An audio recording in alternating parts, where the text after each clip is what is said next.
Starts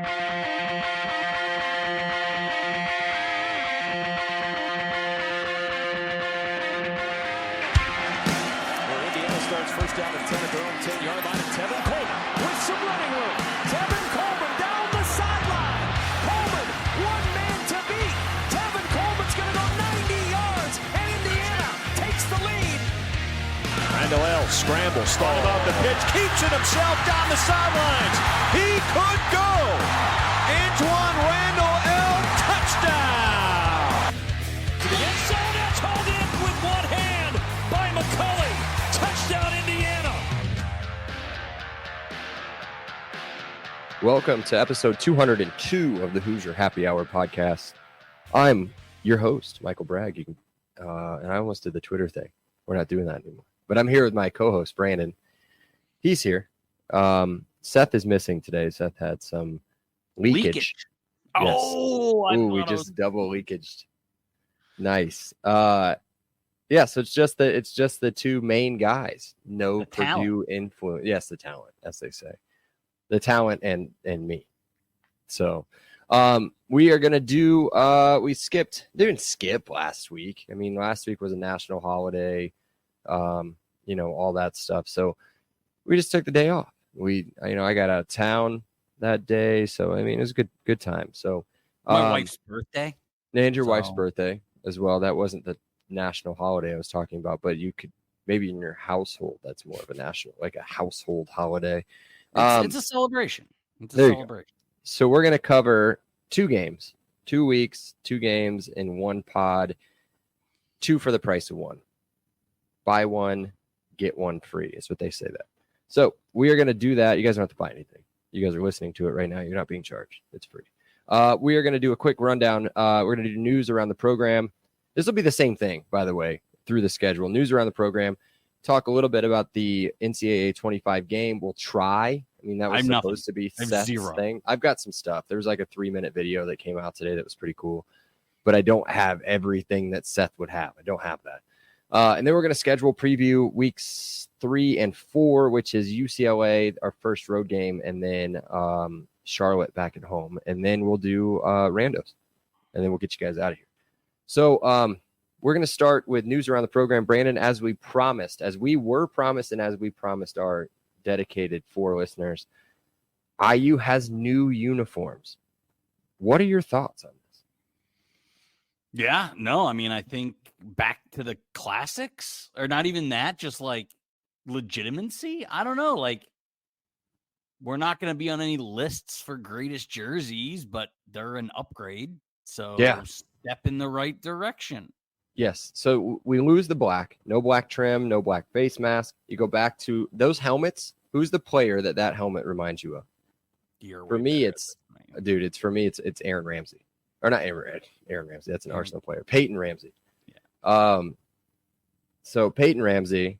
So the normal, like the double stripe down the middle, red, white IU, white face mask, and then just the more pictures they show of the uniforms, the more normal it feels. And it also doesn't look like we're wearing oversized t-shirts, which is what Adidas gave us last year. So that's great. You guys can complain and say whatever you want to say in the message boards about them being too plain or kids don't like them. I would say they liked them a lot based on what you saw in some of the photos and a lot of the Instagram posts of the players. But I like it. I like it. My stance on that, I don't even know if this is like stay off my lawn, but like, how can the IU basketball jerseys, when they look like this, because right now there almost is no difference between the football jerseys and the basketball jerseys. How can the basketball jerseys be like clean and fresh, but these are plain and dull? They're sort of the same thing. Yeah. So yeah. I don't understand. Like, I don't know. That's just my like head scratching thing. Like all the young kids are wearing the IU jerseys, even if they didn't go to IU. Like IU's, but then you rip on the football. I don't know. I don't get it. That's just how it is. I mean, most of the basketball, I didn't say most, but the reversible jacket guys cheer for Notre Dame. And you want to talk about some of the most boring jerseys in college football. I mean, that's about as boring as it gets. So, all right, but it's tradition, right? So it doesn't matter. So we have a lot of other stuff to talk about, just as long as we don't talk about another podcast and a coach that was on that other podcast. We're going to talk about commitments since we last spoke, and there have been 7 high school commits since we last talked. Do you remember the days, even Kevin Wilson, but I would say really any of the years of Tom Allen, we didn't have this kind of commitment this early in the process. I remember sitting around and being like, well, you know, they got 1 or 2 and Purdue's got 15 and Maryland's got 17 kids in. I mean, again, I'm not going to keep repeating myself. It'll probably be the last time I say it. This doesn't really matter, right? Like high school kids, it's, you know, it's nice to talk about. It's good to see, you know, what kind of talent we're bringing in. But if they don't stay, which they don't have to, it doesn't really matter, right? So, oh God, yeah. I mean, we were happy when we were top 25. We're 42 now. It changes so every fun. day. I literally couldn't keep up with it. The only thing that I am gonna say, because Seth's not on here, and I can say this without his like eye roll or whatever, Purdue's dead last. Dead stinking last. Shocking. And not even just in like they only have 9 commits, which is the lowest in the Big Ten, but also like their ratings are what's the bad. average? Yeah, bad. Okay. Bad. Yeah, because that was always my thing. It was like, okay, yeah, so if Michigan's going to get 27 recruits, like, yeah, no wonder why they're top or whatever, right? But it's all about the average recruit that you get in. Class sizes are going to vary across the board. So let's get into it real quick. We're not going to bore everybody with a bunch of information. Newest recruit, which happened today, Kyler Garcia, a interior defensive lineman, 6'5", 275. At 6'5", I think we'd try to bump him out to the edge, but 275 is a little beefy. We'll see what he can do. He's out of Nashville, Tennessee, a 3-star recruit. A lot of people are like, okay, cool, 3-star recruit. Let me tell you who we beat for this guy. Official visits to Indiana, Wisconsin, Purdue, and Louisville. There was also a team called, it says here, Georgia, that offered him. So, again, another high-quality recruit. See if we can get him in the door, get him signed, and get him developed. So, next on the list. Yeah, one second. Can I add something? Go ahead. Add something on Kyler. Like, do it. Sometimes we say like notable offers, and it's BS. I just want to hit. He went and saw. Officially visited those 4 schools. Yeah, like those are all official visits. Like he's like the school paid money, Louisville and Wisconsin and Purdue. Mm-hmm. Like you don't waste time on recruits you do not want to get. Oh my God, Reed Shepherd just went 3. Oh my gosh. Reed Shepherd went 3. Goodness. Anyway, like, so those aren't just, oh, look at these offers. And because, like, honestly, the Georgia offer probably wasn't committable. Let's just be honest. But Louisville, Purdue, and Wisconsin all wanted this guy. Like, so, I mean, he is a tweener. Like, he's 6'5", so he has edge written all over him. But he's either going to have like some really quick twitch, or I'm not sure what positions he's going to play. But guess what? Could he be Sorry, go ahead. No, I was just going to say he's got 2 years before he probably even sees the field. So, like, I was going to say, could he be like a DeForest Buckner type defensive tackle? I mean, Defoe's 6'7", so, and plays interior. So, I don't know. You know how we like to usually have like run stoppers in the middle. Maybe it's all changing to where you're getting taller and leaner, where you can rush. So, all right, here's what I'm just going to say a little thing. I'm going to do my normal thing about the commit. If you want to add anything, you can afterwards. Let's do that. That way we're not just flying through. Next on the list, cornerback Zachary Smith out of Atlanta, another 3-star recruit, 6-foot tall corner, another just stud of offers, like a massive list of offers. Key ones: Auburn, Kentucky, Louisville, Texas A&M. Again, Pitt, major. Well, you know, Pitt too. I guess Pitt's on a couple of these, but Pitt as well. Anything you want to talk about on Zachary Smith out of Atlanta? So, I mean, the big thing is from Atlanta. Yeah. Like, again, another 3-star. I like the size at 6 foot. 170. I think he'll need to fill out a little bit. But yeah, we locked him up on the first visit. Yeah. So again, this unless they've already taken their official visits with Kyler, I think he's got one left, but which he'll kind of keep in the chamber, I'm sure, for a while. But you got to be on the wall. Got to be in the you got to be constantly recruiting these kids. I mean, just because he's got 4 more visits he can take. Yes, if he wants to, unless he's totally committed. We'll see. A guy that was not totally committed, and a guy that we said was part of the negative news last time we talked to you, wide receiver Davion Chandler, 3-star recruit out of Indianapolis from Lawrence North, just flipped from Illinois, I think 2 weeks after committing to the Illini. 6 foot tall wide receiver, 170. You'll like this. I think it's Alan True out of 24/7 compares him to your boy Deontay Johnson in his scouting report, which, again, he's a 3-star, but if you're not getting scouting reports unless you're a stud, right? Key offers, again, Illinois, Iowa, Louisville, Michigan State, Purdue, Wisconsin. He took official visits, I believe, to Illinois, Louisville, and Purdue. No. So he visited Illinois, obviously. Yeah, and committed. Then he went on a visit to Wisconsin. Well, that's right. And then then committed to Illinois. So he went Illinois, Wisconsin, committed to Illinois, then took his visit to Kansas. That was the one I kept off. And then, but listen, this is weird. Then he took this is all according to 247. Then he took a visit to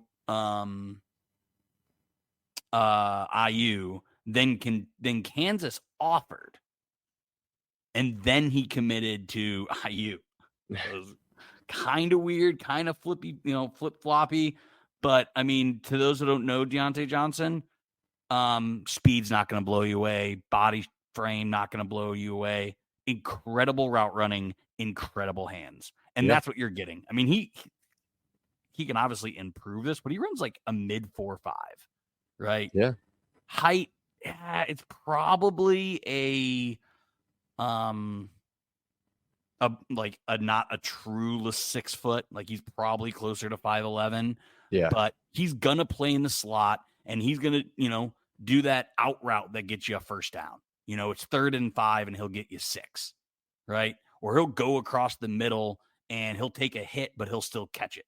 This guy isn't going to go up and get you a touchdown. This guy isn't going to sprint down the sidelines and get you an 80-yard touchdown. This guy's going to do the small things that help you win. And I think that's what I like the most about this guy. And Alan True did a great write-up. Yeah. I pretty much, everything I just said is in Alan True's write-up. So yeah. And I wonder if we don't see another wide receiver commit here pretty soon from the Indy area, Fishers to be exact, but we'll see. I think Purdue's got a little bit of momentum there, but we'll see what happens there. Next on the list, and I think the rest of these guys I don't think their offer sheets are really going to blow you away, but I kind of like this kid, linebacker Jamari Farmer out of Mooresville in North Carolina, 3-star recruit, 5'10", 218. Again, he's got plenty of time to get bigger. Only real big offer, Cincinnati. Again, you're going to get your handful of MAC schools in there. But Jamari was, at least the highlights that I watched, was quick to the ball. Reminded me a little bit of Tigre Scales in what I saw from this kid. I don't know if you have anything else to add on him. I do. So Sig said he was going for production. This guy racked up 130 tackles as a junior. 130 tackles and 8 sacks. He was the defensive player of the year in North Carolina. I don't know what size school Mooresville is. I don't know if it's big. I don't know if it's small. I don't know the competition of North Carolina high school football, but his production is crazy. Another thing, we haven't really seen. We know, Kevin Wilson loved players that played other sports. This guy's a track star. For being a linebacker, he runs an 11.5-second 100-meter dash. His high jump, right? This is a linebacker doing high jump, 5'4". He also throws shot put and discus. Like, that's shot put and discus, maybe not too crazy for a linebacker, but high jump for a linebacker, that's crazy.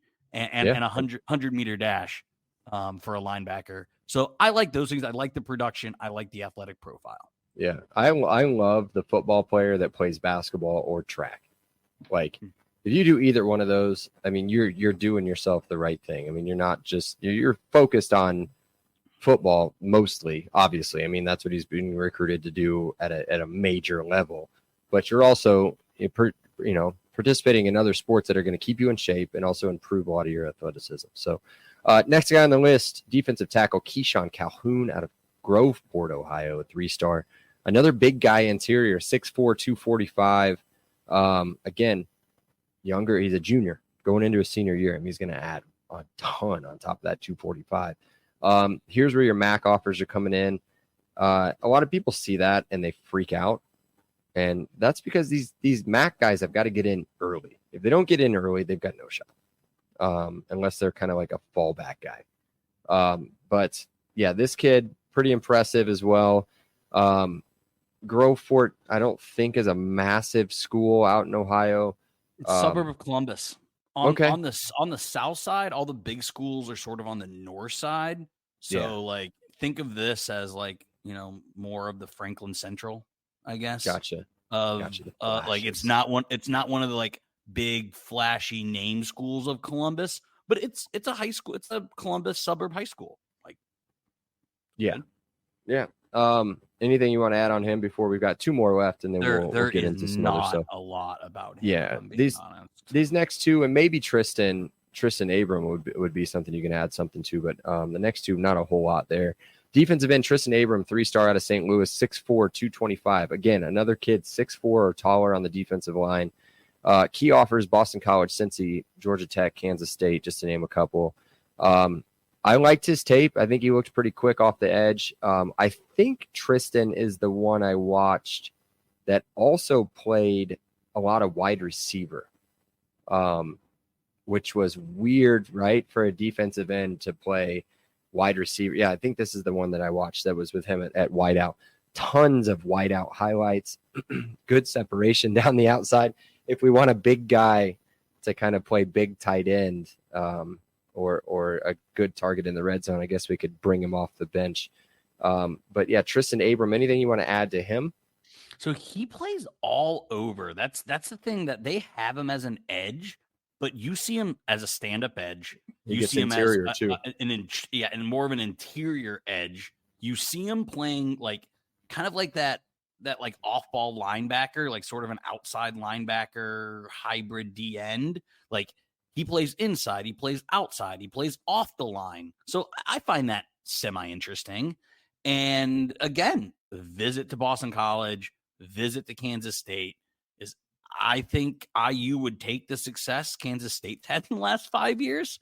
I know I certainly would. I would love to have the success Kansas State's had in the last 5 years. So again, not schools that are going to blow you away, but it's a guy with position versatility, good size, 6'4", and other Power 4 conference teams. Yeah, exactly. You said he took his official visit to Boston College and then Kansas State.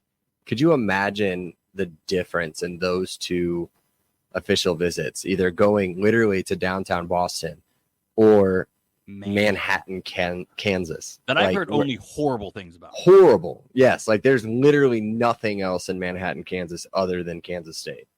Like, terrible. Next guy that we don't know a lot about, a local kid, local-ish, I guess, tight end Andrew Barker, 3-star out of Kokomo, Indiana, 6'4", again, 230 pounds. No real key offers here at all. I think Army offered, maybe one or two MAC schools, but that's it. Marshall. I don't know. Yeah, Marshall. I don't know what else. Is Marshall in the MAC now? or are they CUSA? I don't know. Look it up. I don't know. But yeah, the Andrew Barker, another one to add to the list, another commitment. That's all 7 of them. Do you have anything else you want to add on Andrew Barker? If not, we'll talk a little bit NCAA football. Real quick. I could not find anything on this guy. He did seem like a guy. Kokomo went to the red zone a lot. Like, I don't think he had a lot of catches, but like the catches he had seemed to be a lot of like roll out dump to tight end. So maybe that means good release. The coaches obviously trust him in that area. No, there was. They offered him. I mean, they offered him a scholarship. I mean, this is a guy traditionally, I think, if you look at him now, based on what you're seeing on recruiting profiles, the lack of major highlights, they saw something, right? You don't offer this kid if he doesn't have anything to add to your team. I mean, this is somebody that you could probably pick up off and get a PWO, but just based off his recruiting profile, right? But I'm not at the tryouts or not the tryouts, but the official visits or the camps where they see him. So he should be impressed. He's probably impressing somewhere, and it's something we haven't seen yet. I do love Kokomo runs a triple option, which is what my high school ran. And the year we went to semi-state, we threw the ball 9 times. Awesome. Yeah, I don't think we threw the ball very much either. Back then, I feel like I mean, it's been a while since we've been in high school. But been a while. We don't do that again. We didn't throw the ball much. So all right, moving on. NCAA football 25 updates. Seth would have had all this information, and that was his assignment today. But what I saw was a 3-minute video, and this is some stuff that they've added to the game. Real traditional, or not traditional, but real authentic entrances. So all of them, from everything from the big drum at Purdue and the train that comes out to the Husky and the Georgia Bulldog and the Buffalo running out on the field in Colorado. And then you get, they've pulled real crowd sound from ESPN games. So you're going to get real traditional crowd sound from all of these games, including chants, game situations that they've pulled from different games from ESPN. That's like the one highlight a lot of people you see is the Michigan playing at a whiteout Penn State. That's real crowd noise from a real game being translated in. And I made a silly joke today in the group chat where I was saying something about, I bet you they'll screw up IUs, and then I was attacked for having, no real traditions or anything. But it's just a traditional thing for EA Sports to screw up something IU does, whether it's the rock or uniforms. So we'll see how that turns out. And they also released a list of the top 10 loudest stadiums. Death Valley, LSU, number 3. Number 1, do you know who it is? I have no idea. I think I saw this list, but I don't know. Kyle Field, Texas A&M. Like, I don't know. They did make a little note at the bottom that says, like, will be updated or whatever, like as the game progresses or like as they get in more knowledge. But that was a huge talking point on a podcast I listened to today about how silly that list was. So, I mean, I think they had the Swamp at like 9 or 10 for like loudest stadium. Florida hasn't been relevant for. I understand, but there's still a lot of stadium. Okay, that's all I've got. I don't have anything else to add on that. I mean, the game comes out in 3 weeks, I think, 3-ish weeks. So it's getting there. Brandon's not going to play it though, unless he comes over to my house or Seth's house. Okay, let's get into the schedule preview. The meat of the podcast. We spent 20 minutes talking about kind of the outside stuff, but Croots and some video games. So game number 3, it's at UCLA. I was shocked by this, Brandon. We've never played UCLA in football. So there's no series, there's no record, there's no largest margin of victory or average margin of victory. This is also our first trip to the Rose Bowl since 1968, where we played USC, and I believe we lost that game. FanDuel has UCLA at an interesting 5.5 over-under wins. I did not look at their schedule. Can we do that? We can. Do you have it? So I can pull it up, but before that, I use Athlon Sports and College Football News. That is the two sites I use to preview this. Who do you think College Football News had winning this game? Oh, they all hate IU, but the reason you're asking this is because I'm going to assume that they have IU winning this game. They do not. They call this an easy win for UCLA. Oh, no, not easy win. Likely win. They have this. They have 3 games. They have College Football News has UCLA winning 6 games. They have this as a likely win. Okay. I don't agree, but I mean here's the weird thing. Here's the thing that didn't make any sense. College Football News, DraftKings, 2 totally different things.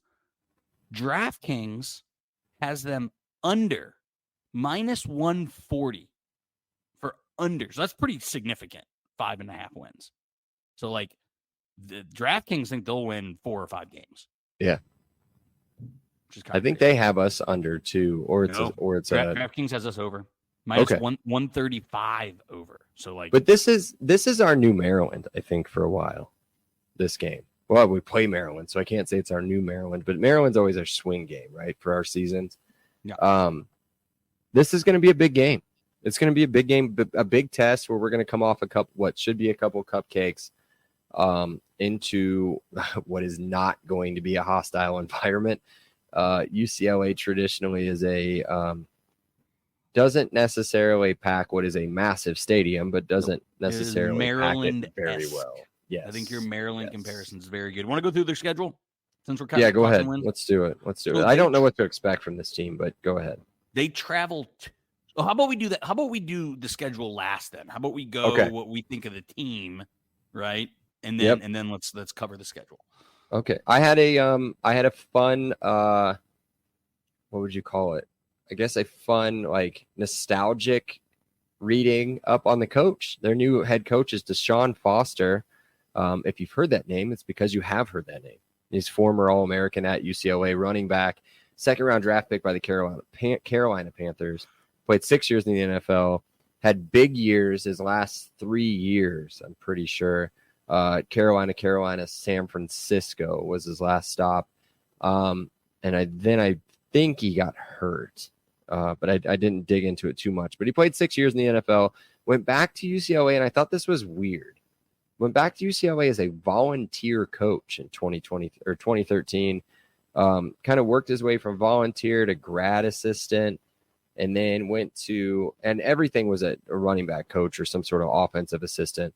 Went to Texas Tech for 1 year in 2016, and then has been at UCLA since 2017 as a running backs coach.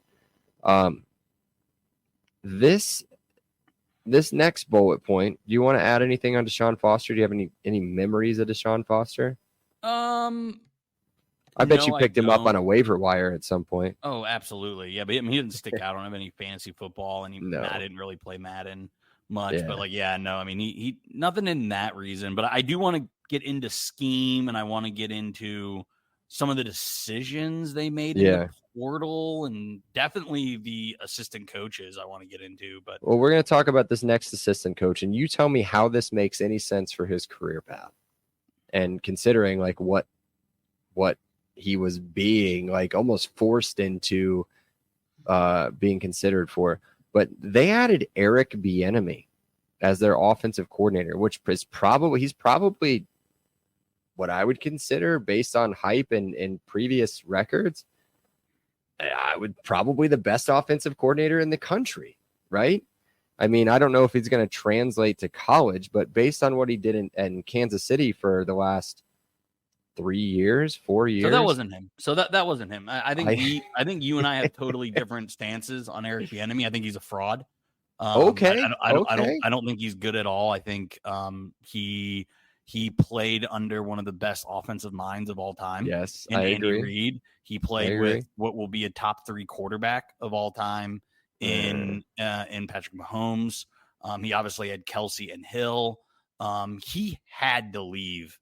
He had to leave Kansas City because everyone knew he was just holding a book. Is that why he didn't get a head coaching job? since everybody was trying to force that on him, right? I don't want to go into this. I'll bring it up. I don't want to go into this. All right. He has a little bit of a rap sheet. His family has done not great things, namely his son. And he is a horrendous interview.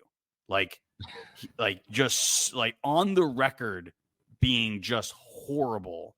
He went to the Commanders and just got Sam Howell. Wasn't even close. He got Sam Howell destroyed and almost killed. His offense with the Commanders, one of my best friends is a diehard Commanders fan, so I end up watching a lot of Commanders games just to have talk to him about. He was horrendous. I think the writing is on the wall that he has either burned bridges or proved he couldn't do it at the highest level. So I actually think this makes sense. I think in his mind, this is how he gets to a high major offensive coordinator position and then possibly a head coach at maybe the group of 5, Tulsa or something. Yeah, group of 5 level. So it wasn't puzzling to me because I don't know. I think this guy is a complete fraud, and kind of not a good dude. Okay. So I had totally forgotten that he had gone to the Commanders last year. And just I was going strictly off. Oh yeah, it was bad. I was going strictly off the hype of what he had done in previous seasons with Carolina or with Kansas City, and then where everybody was basically forcing the narrative that he was the next head coach of somewhere, right? But I put Andy Reid in the same I agree with breath as Bill Belichick, below, but in the same area. That's why a defensive coordinator from the Belichick tree never goes anywhere, because the defense is all Belichick. He does the schemes, he calls the plays, he does everything. Same thing with Andy Reid. Andy Reid comes up the plays. Andy Reid calls the plays. Andy Reid does everything. The enemy should get minimal at best credit for his time at Kansas City. All right. I love that. They also have a new defensive coordinator. I didn't write his name down, but you wanted to talk about their assistant coaches. So he got promoted. He was the defensive line coach, and their defensive line was really good. But he's never been a coordinator. I've never been the DC before. So a hire within and a very productive. Obviously Colts know they're the guy that they Latu. That was his position coach. But no experience. So they have a defensive coordinator, no coordinating experience. They have an offensive coordinator who not only am I not a fan of, he's never done it at the college level. So I don't think it's great. They lost their defensive coordinator to USC.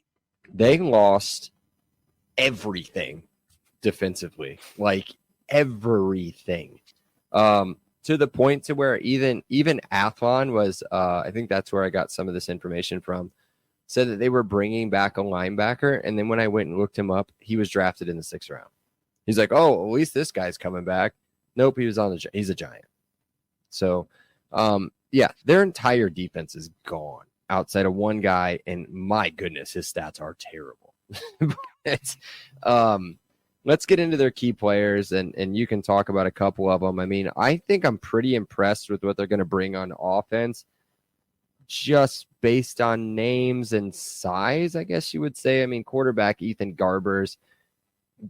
Are you impressed with this, or are you going to sit back and say, well, this dude couldn't even hold on to his starting job last So he's year? a game manager, right? Yeah. So no big arm, nothing. Dante Moore was the big recruit. He went to Oregon, but he turned the ball over a bazillion times. Yeah. So at least Garbers didn't turn the ball over, but pretty much they were playing for field goals. This offense was really bad. Garbers does nothing, but I don't think he's going to be asked to do much. No. They're going to run a lot. They're going to that's all they're going to do.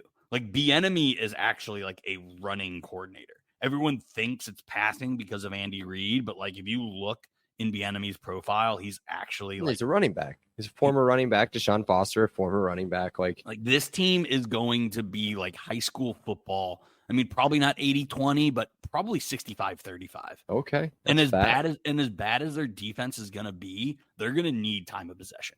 So like they want to just run the ball and take the air and crowd, I guess, out of the game.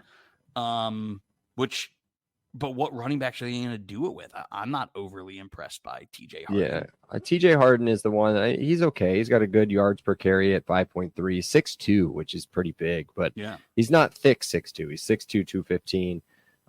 Ran for 827 yards and 8 touchdowns last year, as I said, at 5.3 a clip.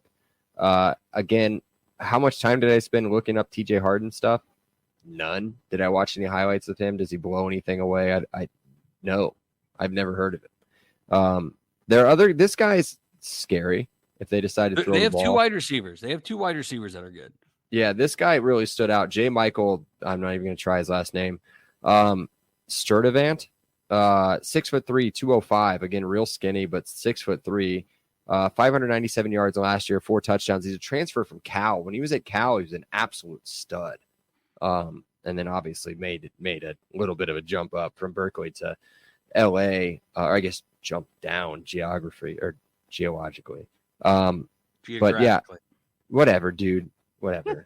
I'm still recovering and celebrating my Stanley Cup. So, but yeah, he's somebody that did jump out to me on tape and on film. But again, how's he going to get the ball? So, anything else you want to add on their offense before we move to their defensive player? They have one other wide receiver, Logan Loya, who's a senior. Again, good. Like, it's so weird. Like, their strength is going to be on the outside, but they're seemingly never going to pass. They have a game manager at quarterback. So like, I think this quarterback is like probably Tanner Mordecai, maybe a little worse, but like that level. Like, he doesn't blow you away with his legs. He doesn't blow you away with his arms. He's probably not going to mess up, but like, he's not going to win you a game. I don't know how UCLA is going to win games. I don't know. Unless other teams beat themselves and have a ton of turnovers, I don't see how UCLA wins games. Yeah, that's the side of the next side of the ball is going to be their problem. I think they've got a pretty solid offensive line from what I read as well. But on their defense, as I said, I cannot repeat this anymore. They lost so much talent to the NFL. Both defensive ends, if I remember right, both linebackers, like they lost everything. Their best returning player, based on every preview that I read, was a cornerback named Devin Kirkwood. Massive corner, 6'3", 205. But 1 interception, 2 pass breakups, and 2 tackles for loss are his highlights of the entire season last year. So their defense is going to be a major issue. So it'll be really interesting to go through their schedule here in a minute and try to figure out how they get anywhere close to 5.5. So do you want to do it? Let's do it. First game, Hawaii. Win. They're 14-point favorites, which honestly isn't even that much. Like, It's if you not that play much. Hawaii, it should be 3 scores. At home? No, it is in Hawaii. It's in Hawaii. No, they'll be okay. They'll win. Yeah. It'll be okay. Take Hawaii plus 14. 100%. Then I don't know about that. And then they play Indiana, which I have as a loss. I think it'll be one of those hard-fought Maryland games. I think that's exactly it. We're the better team, but it may take us a while since our first 2 games were Iowa or Florida International, and Western Illinois. Yes. So they only play 1 game. Do they have like 1 game in a bye week, or they don't play have week a bye 0? Week 2. Wow, that's terrible. Yep. But that's that. I mean, it's not even that big of a travel for them to go from Hawaii. It's 4 hours. back. You and I have made the LA to Honolulu flight. It's 4 hours. I haven't done that. I've made the Chicago to Honolulu flight. That's like 7 to 8 hours. Legit. That's a 10 hours there, I think, and 8 hours back or something. Yeah, it's insane. Rough. But yeah, it's what a great place to visit. So I mean, honestly, this game will probably be UCLA minus 2.5, minus 3. Minus 2.5, minus 3. Exactly. I think somewhere in there. Unless we come out of the gates and just obliterate these first two teams, like 3 scores plus in both games, then maybe it's a complete toss up. But I think that they get just like a field goal at most. Yep. All right. Would you have that as a win or a loss? Loss. So, okay, they're 1-1. I'm just going to go through this very quickly because it's all losses. At LSU, home to Oregon, loss. At Penn State, loss. So they're 1-4. Home to Minnesota, another coin flip game. Yeah, I'll give them a win on that one. Sure. They're probably beating one of Indiana or Minnesota. So I mean, I feel like whatever you pick, they're going 1-1. So 2-4. On the road to Rutgers, they travel all the way across country, and you know it's going to be a noon kick. It'll be 9 a.m. Like they're not putting UCLA Rutgers at 7. They might do that 7:30 Peacock or something. Maybe. That's a loss. I don't know. I hate Rutgers. There's going to be 80 rushes in that game. Rutgers is going to be so bad this year, I think, right? Aren't they like 3.5 over under, or maybe 3.5, 4.5? So they're not that good. I have it as a loss. Just the cross country, West Coast going East Coast. But you want to pick a win? You want to say 3 and 4? I'll take a win. I'll take a win there because I hate Rutgers. We'll go 3 and 4. We'll be solidarity here. Then they go to Nebraska, who's should be loaded. So I have it as a loss. Yeah, probably 3 and 5. Then they host Iowa, another game that it's probably going to be 7-3. 9 p.m. kick. They're gonna squeeze one out. That's a 9 p.m. kick Eastern. Okay, so it's what? It's 5 o'clock. 6 o'clock there. 6 o'clock there. Now this is a game I think they could win because Iowa has no offense. I was gonna say Iowa. This is one of those. They're gonna get one that they're not supposed to get, right, on paper, and this is one they probably shouldn't get. But I think they'll get this one. So you have them at 4 and 5. 4 and 5. At Washington. Washington's going to be really bad. Washington, but they've got a high win loss, I think, or win over under 6.5, maybe is what I saw, 6.5 or 7.5. They're at Washington. Yeah. Loss. Okay, so that is 4 and 7. Then they host USC. USC's loaded. Loss. Yeah. 4 and 8. Then they're home to Fresno State for their win for their senior night. So you have them at 5 and 7, which is fair. How do they not end with USC? Isn't that the rivalry game? So that'll be homecoming. So they have back-to-back. So like USC will in be November. It's California. I know, man. I love LA, but it's weird. They actually will probably do Oregon on September 28th for homecoming. That's okay. That's more realistic. Yeah. Or Iowa. But yeah, you're right. Like, how don't they finish? I don't get 5.5. I don't know. I don't see it. You got to have a generous to him. You were generous. I gave him Iowa and Rutgers. Yeah, I mean I don't know, dude. I feel like you were generous to the Bruins. I think first year head coach, brand new. First year coordinators, brand new. Quarterback doesn't blow you away. Defense is terrible. I have him at 3 wins. I know everybody, by the way, is jumping through their radio or whatever they're listening to, their phone, whatever, being like, well, IU has first year everything's, but no. Their first year at IU. It's not. This is not their first year on the job. Foster. That's apples and oranges. Yeah. That is literally his first year being a head coach. Like, yes. Not a head coach at UCLA, being a head coach. So. All right. I don't know. We'll see. And God, you want to talk about head coaches? Let's talk about this next game. This guy is a slob. Game 4, we get Charlotte back at home after we're going to come home 3-0 and host Charlotte again. Another team we've never played. I thought we had like a random Charlotte game at some point. Never played them. Newer to they are D1. Yeah.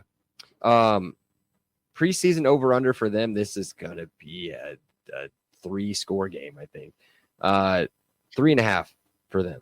They won 3 games last year. They're coached by a guy named Francis Xavier Poggi.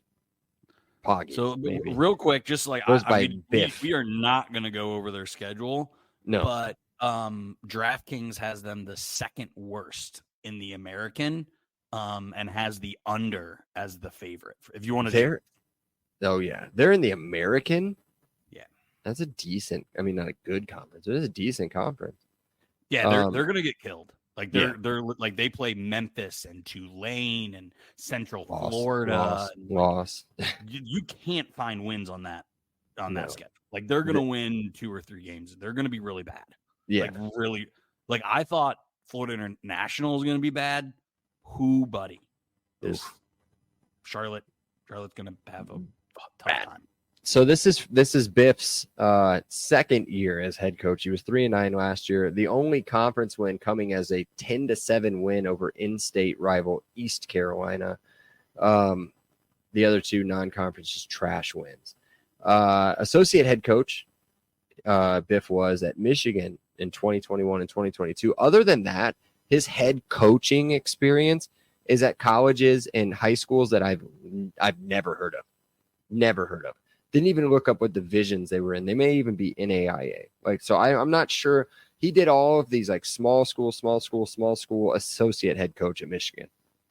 Like, he got a big job out of nowhere for a couple years and then translated it into this position. Interesting note, they do have a former Pro Bowl cornerback as a coach, an analyst, I guess you would say, Dre Bly, out of nowhere, back to coach. Love Dre Bly.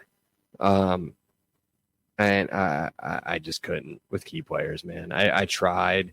I looked up any of their like high performing players of last year, and it's embarrassing. I think their top quarterback threw for smidge over 1,000 yards. Memphis just chose Zach Edey at 9. 9? Yeah. Don't they have Jaren Jackson? He'll actually match up pretty well if Jackson's at the 4 and he'll be at the 5. It's not awful. That's tough. So like they're pretty much saying like you're playing down low opposite Jaren Jackson. I don't know. Anyway, but yeah, he just went 9 to Memphis. Weird, dude. That means Khalil probably go a little bit higher then. Okay, back to Charlotte. Do you have anything? Do you have any key players? Do you have anybody? Yeah, so I have one. They have a monster recruit from Florida. Max Brown was a high 4-star. He was sort of supposed to be the next guy at Florida and then just kind of never. What's he play? Quarterback. Okay. So yeah, so they got a quarterback of pedigree. When did he come in? He's a redshirt sophomore. So he spent 2 years at Florida and just like never sniffed the field. Did he transfer in for this season? This is his first year at Charlotte. They have huge.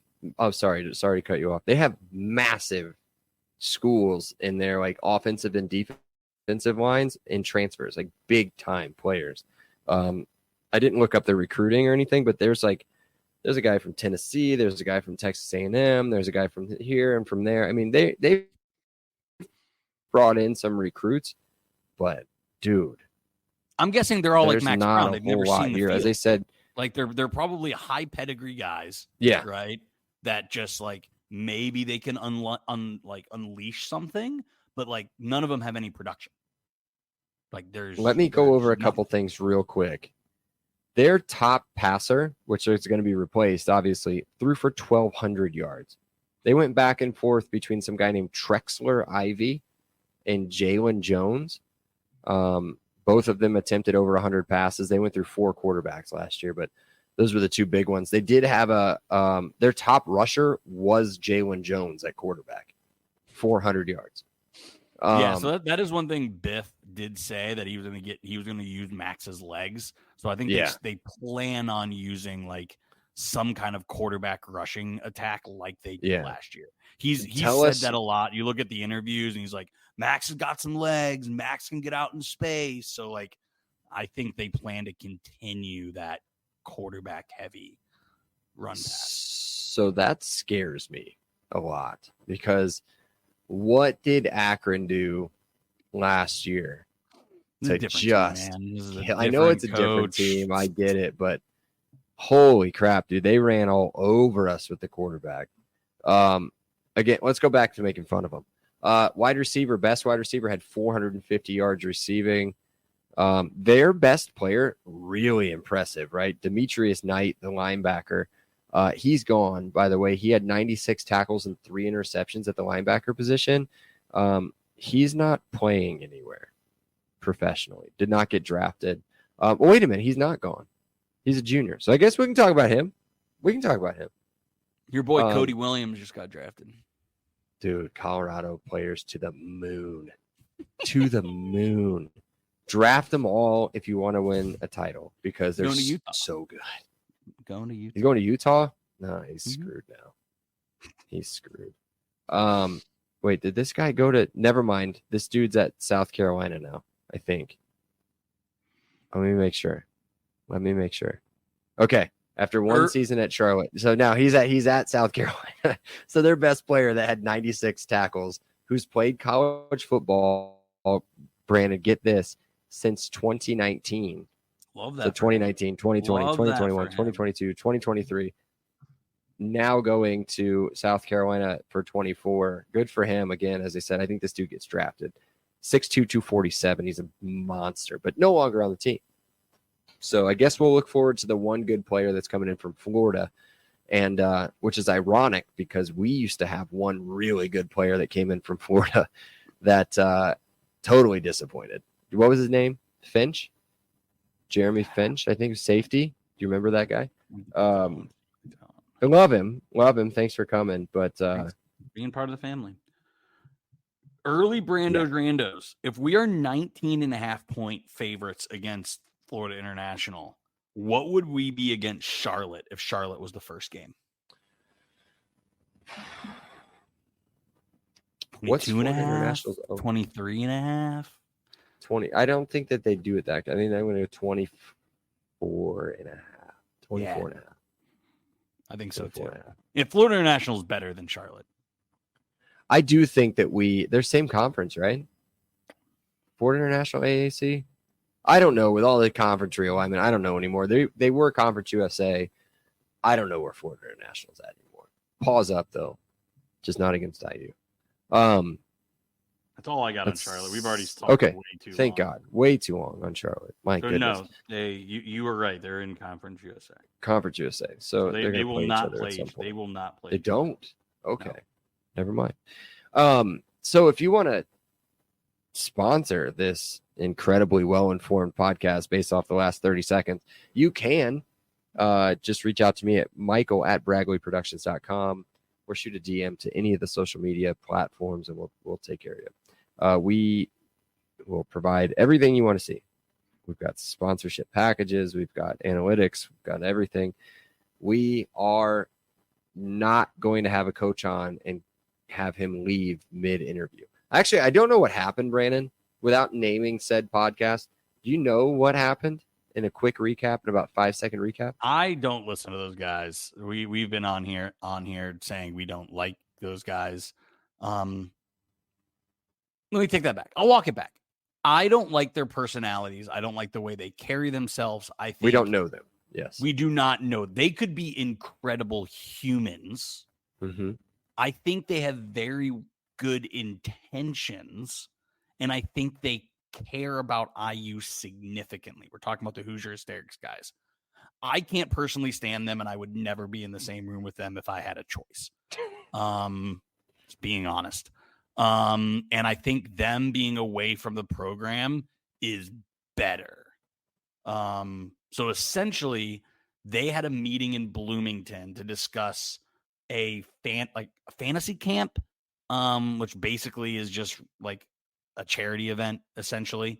It's a place where donors can send their kids and come show off and give a lot of money.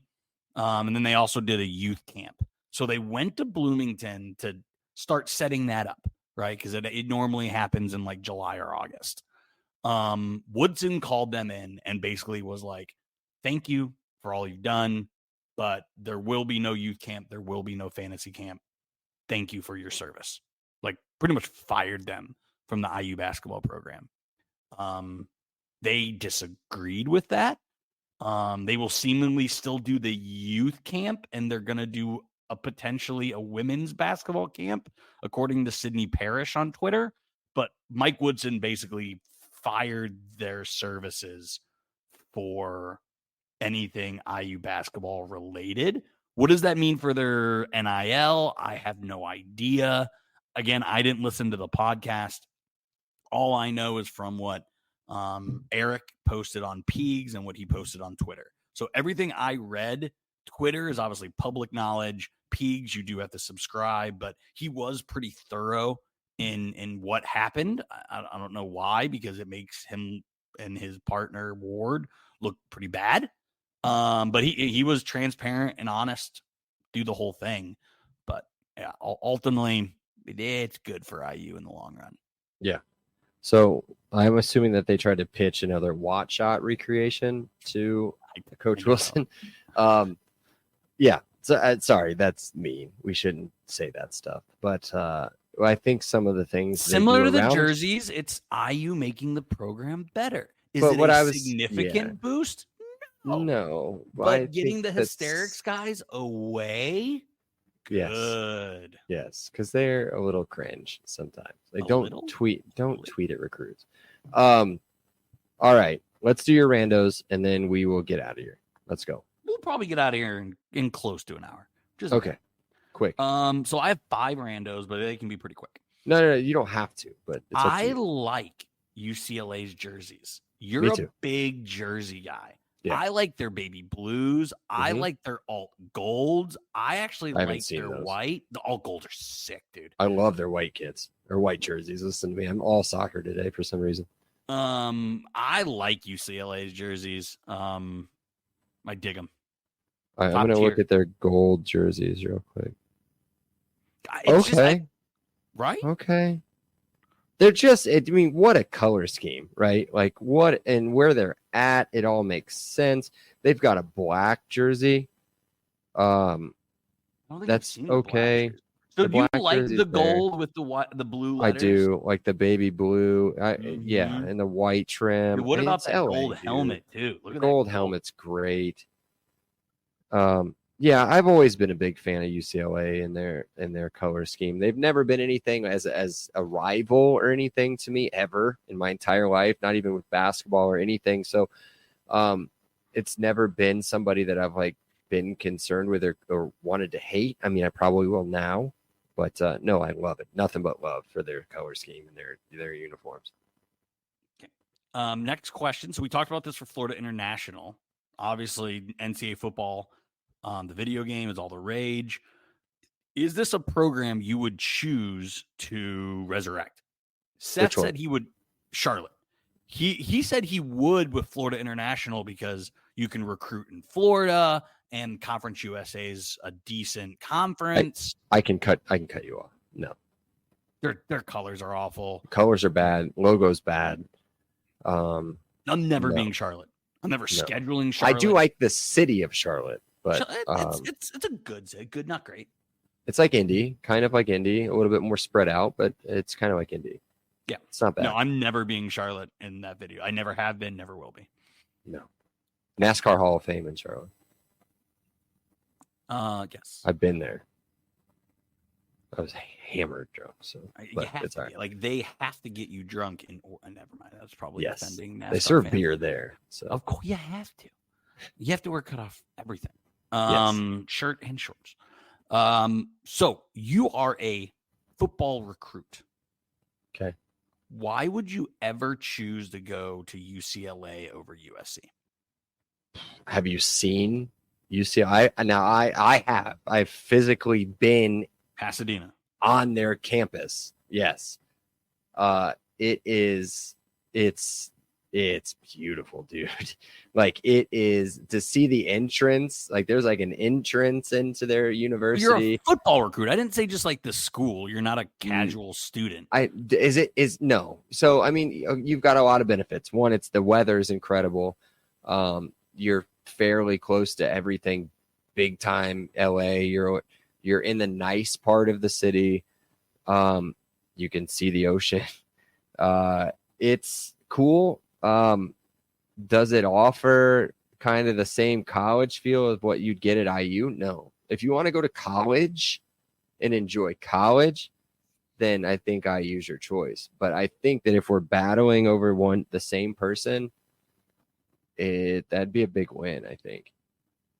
I'm being honest. I love Bloomington, but dude, LA is insane. I mean, I don't like LA. When we were just talking about Charlotte, I'd pick Charlotte over UCLA. Oh, the traffic's terrible. The people are cool. I mean, you could go into a nice restaurant in a sweatsuit and nobody's going to look twice at you. Like, that's cool. Like, it doesn't matter. Nobody cares what you're wearing or anything. Like, you could be a multimillionaire in there and look like a homeless person. Like, California, not for me. Just California. I'm not a California guy. Love Cali. Like San Diego, like if I was rich enough, maybe. Mm-hmm. Good luck. Yeah. But anyway, my next thing, and this is more of a Seth question than a you question, but I'll ask it anyway. My high school baseball team just won state. Shout out New Prairie. Just won state in baseball. I didn't play baseball, so I don't care. Am I a bad alumni? Like, I didn't even know. I'd have my high school like group chat, like bring it up for me to even know that my high school baseball team won state. No, I mean, I went to the last time Noblesville was in the state game. I went to that game and watched them win state. That was just a couple years ago. I guess I don't care. I don't go seek out, you know what I mean? I don't go seek out regular season games or anything. But they were there and I was free and the tickets were free, but I was free and went. I've also seen IU play. They played Notre Dame or Ball State. Not recently. I didn't go to that one, but I think it was Notre Dame. I think they played Notre Dame and beat them on like a walk-off. That was pretty cool at Victory Field. Did you watch IU get dismantled by Tennessee?